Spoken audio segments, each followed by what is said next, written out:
Welcome to YOUCANIC. Today here on YOUCANIC we have a 2020 Buick Enclave.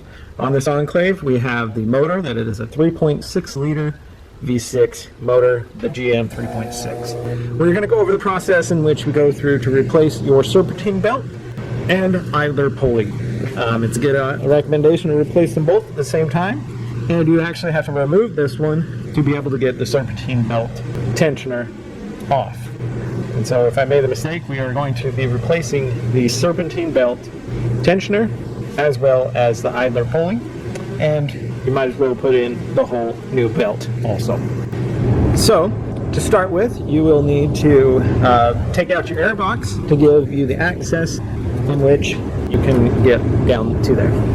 You want to undo the mass airflow sensor, pulling the red tab back, depressing the middle black tab in there, pull that out. We need a 8mm wrench or nut driver or whatever you need, 8mm wise, to be able to undo this clamp, and that's undone that. And then you have 5 Phillips screws that you go around and loosen up, and then that way you can get the top of the clamshell and pull this apart. And once you have that pulled apart and set to the side, we also need to actually pull out our air filter element, because there is a T30 that is inside here that we need to undo, as well as a T30 that's on the front and a T30 that's on the back.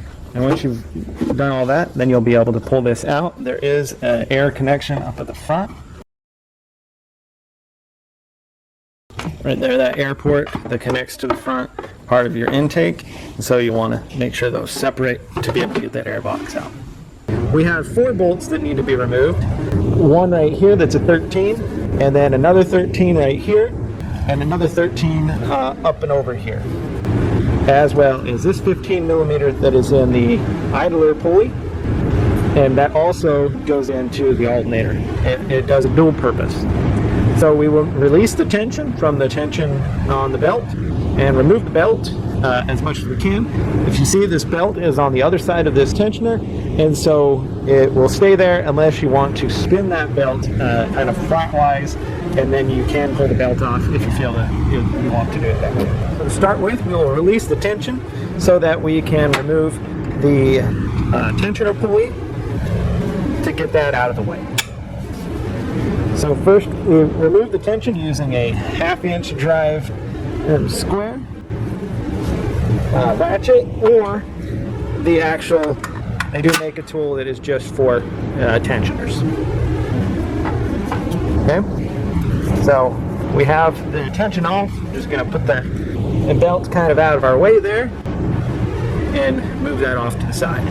Now we will undo this size 15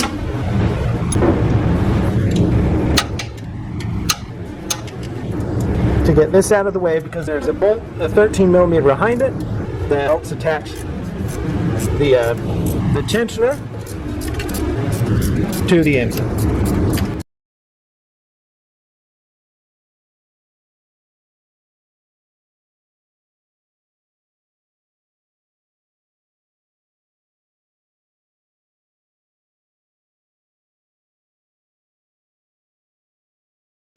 Okay, that bolt removed, and that idler pulley is off. And now we have more access to get some bolts out. So we have a 13 over here, 13 here, and another 13 right there. They're basically all 3 lined up with each other.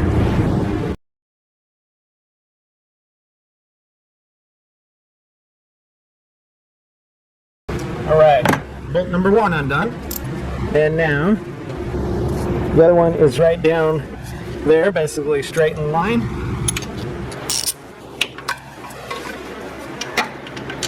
Kind of doing it by feel. If you want, you can do it from the under too.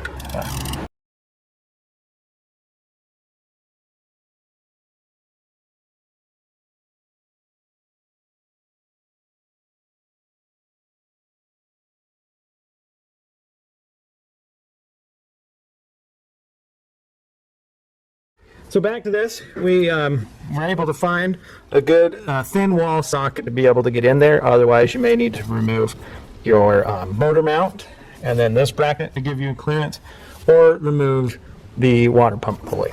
But we were able to get a nice thin wall socket in there to get our last 13mm bolt. And I left the one on the front in there just a little bit and get this back one out.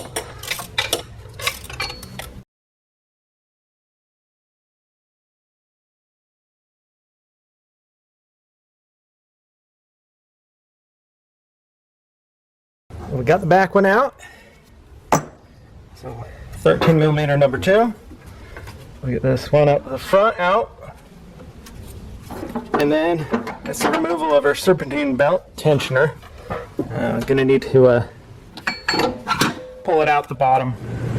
So there is our serpentine belt tensioner removed. As you see, when it is mounted on there, we have a bolt up here, a bolt there, and a bolt in the very back. This one here is a bit tight to get to, so you'll need a good narrow thin wall socket to get in there, combination to get in there to get that one removed, so that you don't have to remove a bunch of other parts off your vehicle, being the motor mount and or the water pump pulley. So here is your tensioner. There's 3 bolts that hold this on, 2 on the sides. This one right here will be a bit of a hard to get in. You'll want to have a thin wall, 13mm, to be able to get that to install, or even a small 1/4-inch drive, unless you have decided to, say, remove the motor mount and or the water pump pulley. It's a pretty tight location to get to that one. These 2 are fairly easy, as well as the one for the other pulley. One thing you want to make sure is your belt will need to go behind this. With this attached to the engine, you do have enough space if you spin the belt kind of flat to be able to get it in here. Just want to make sure that you've got your smooth side on the back of the belt.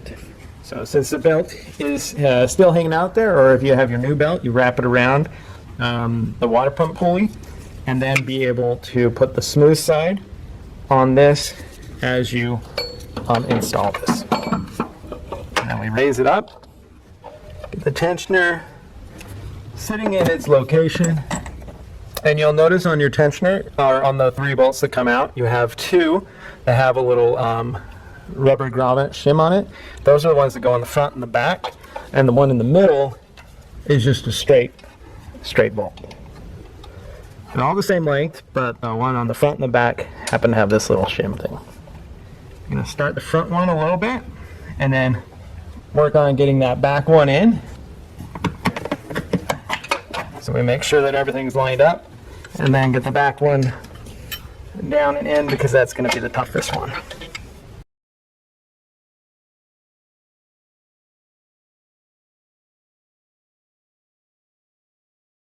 Okay, so I have the back one started, and let me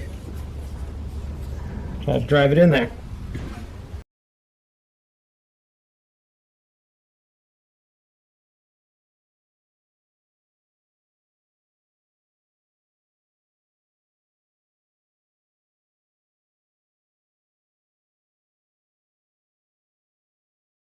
Yeah, if you remove this motor mount, support your engine with a jack and a block of wood under it, that'd actually be a lot easier.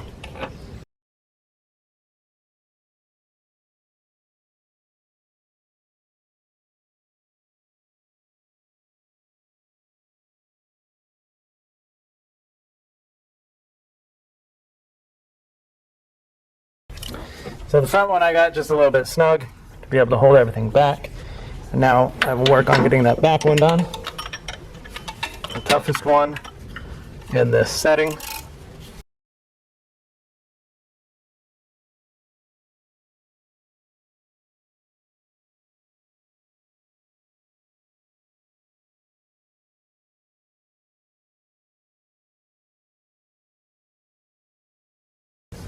Okay, get the back one in there and tight.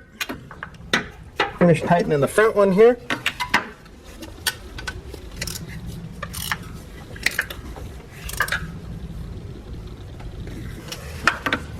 And then the number 3rd one that goes straight through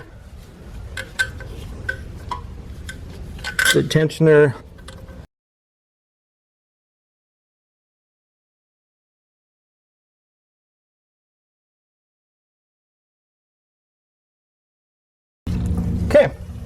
those are all tight there. And now, okay. So now with all three of those bolts tight for the tensioner, we can go ahead and install the idler pulley. And so when you get your idler pulley, you'll just remove this and remove that, put our new pulley and bearing that's installed in it on, and then we have this little cap, and then we have this little retaining bushing that goes down and that sits over it. So now take this is the size 15.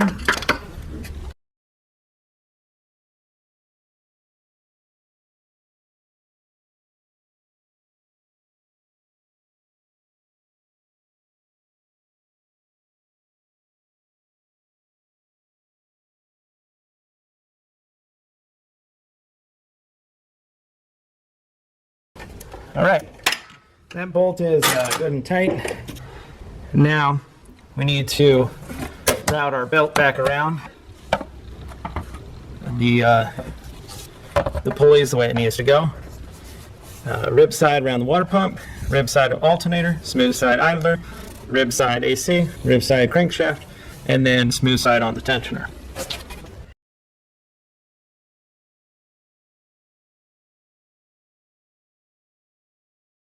Okay, so we use our half-inch drive down here on the tensioner to be able to release that tension.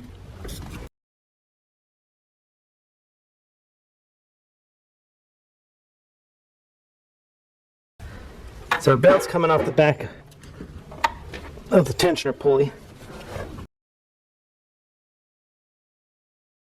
All right, belt's around there. Do your good visual check and feel around to make sure that all the ribs are inside the grooves where they need to be, and that we have tension on our belt. And that's how you would replace your serpentine belt tensioner and the idler pulley, as well as you would do your serpentine belt at the same time, to be able to replace all of that, have peace of mind, and be able to go on your way. You may find it easy, an easy step of just removing this motor mount. One issue with removing this motor mount, a lot of times these are torque to yield bolts. So once you torque them and use them, you'll need to replace them. So that would be 5 different bolts you need to buy to be able to have easier access to that. Wouldn't be all that big of to help yourself out. Might be a better option to do that. Either way, thanks for watching YOUCANIC, where you can be the mechanic.